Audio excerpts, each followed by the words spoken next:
Self-esteem is the foundation upon which all success is built. It is the belief in oneself, the confidence to take action, and the resilience to overcome setbacks. The good news is that self-esteem is not something that we are born with. It is something that we can cultivate and develop over time. And in this presentation, I want to share with you some of the secrets of building your self-esteem. First and foremost, it's important to recognize that self-esteem comes from within. It's not about external validation or approval from others. It's about accepting and loving yourself for who you are, flaws and all. One of the keys to building self-esteem is to set and achieve goals. When we set goals for ourselves and work towards achieving them, we develop a sense of purpose and accomplishment.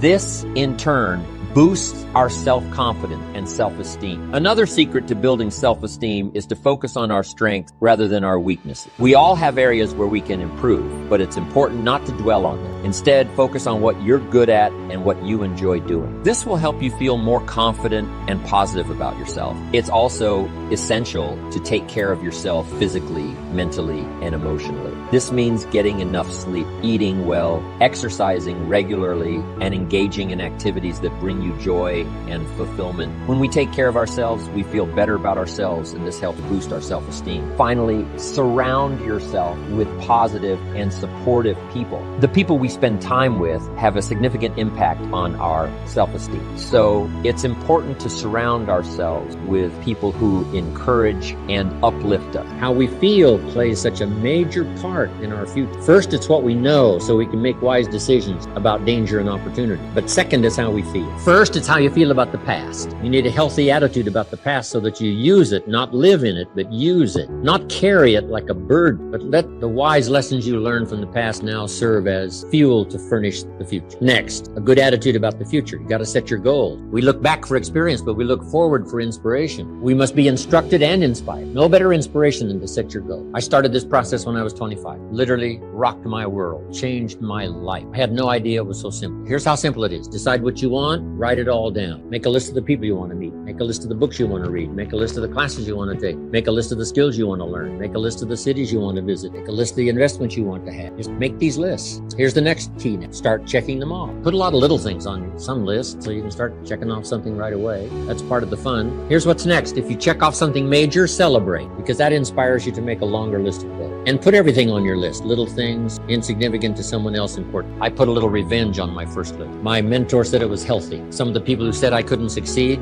kid from the farms of Idaho, they went on my list. Couldn't wait to get my new car, drive it up on their lawn. Say, oh, pardon me, here's the money to have it fixed. Just a little satisfaction. Set your goals. Decide what you want. Write it down. Start checking them off. It's powerful stuff. Next, it's how you feel about everybody. If you want to be a leader, true leader, entrepreneur of the highest order, well-respected, unique in your field, here's number one, how you feel about everybody. And this is philosophical as well. You cannot succeed by yourself. So a unique sense of appreciation of everybody goes with the territory of leadership. It takes everybody for each of us to be successful. One person doesn't make an economy. One person doesn't make a symphony orchestra. It takes everybody. For this gathering today, all of you had to be here to make this gathering. Everybody. If one of you were missing, there wouldn't be this many people here. Everybody to make something work. For the office, whatever, the enterprise takes everybody. The gift of America is everybody who came over the last 200-300 years, bringing with them their gifts. No country has become such a depository of the gifts of the world like America has over the last 200-300 years. People coming, bringing their gifts. Gift of language, gift of learning, gift of politics, gift of government, gift of medicine, gift of healing, gift of music, gift of the work ethic. All this came in steady streams from all over the world, making us unusual because of the gifts that were brought. And to understand that and appreciate it now gives you open access to the market that's available to make your fortune. Now, what I love to do is go back where these gifts came from. Not long ago, I was in Rome, had 1,000 people in my class. Someone suggested, Jim Rohn loves the music of Andrea Bocelli, the blind opera singer from Italy. So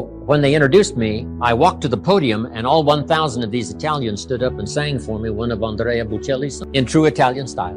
I described it to my grandchildren later. I said, here was the scene, a choir of 1,000 and an audience of one, and that was me. I thought, here's where some of these gifts came. The gift of poetry, gifts. So learn to appreciate the gifts. Now, the last attitude is how you feel about yourself. Nothing more powerful than self-esteem, which creates self-confidence. greatest steps towards success come from self-confidence, and that comes from self-esteem, doing what you know you should so that at the end of the day, you have high self-esteem. It is my pleasure to be here today to talk about one of the most significant roadblocks to success. That roadblock is the habit of making excuses. We've all been guilty of making excuses at some point in our life. But the truth is, excuses are nothing but a self-imposed limitation that prevent us from reaching our full potential. You see, excuses are a way of shifting responsibility away from ourselves. We blame external circumstances, other people, or even our own limitations for our lack of success. But the reality is, success is not about external factors or circumstances. It's about taking responsibility for our lives and doing what it takes to achieve our goals. When we make excuses, we are essentially giving up on our dreams and settling for less. We are allowing fear and self-doubt to take control of our life. But the truth is, success requires courage, determination,